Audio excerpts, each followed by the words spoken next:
जी अस्सलामु अलैकुम। आज हमारा एमएस वर्ड का 12वां लेक्चर है, यानी कि 12th डे।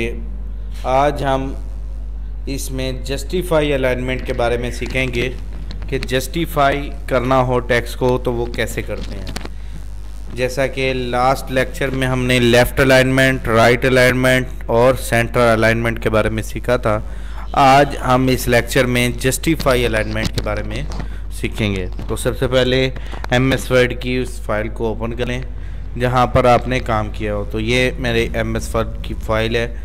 तो जस्टिफाई कहते हैं इस बटन को, ठीक है। इसकी कमांड है कंट्रोल जे।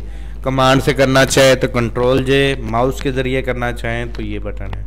तो आपने करना क्या है, मतलूबा टेक्स्ट को सिलेक्ट करने के बाद, जैसा कि ये मैंने सिलेक्ट किया है, तो ये देखें ये तमाम टेक्स्ट जिग जैग की सूरत इख्तियार की हुआ है। हम चाहते हैं बिल्कुल बराबर हो, इधर से भी बराबर हो, इधर से भी बराबर हो।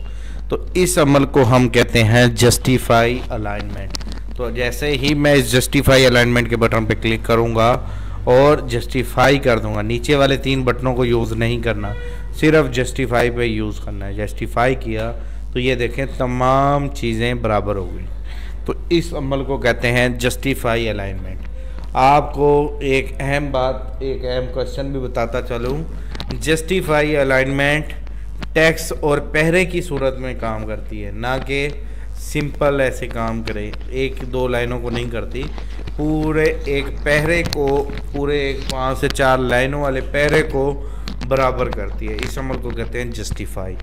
तो अब मैं कमांड के ज़रिए करके दिखाता हूँ। कंट्रोल जे करूँगा तो ये देखें अनजस्टिफाई हो गया, और दोबारा कंट्रोल जे करूँगा तो ये जस्टिफाई हो गई।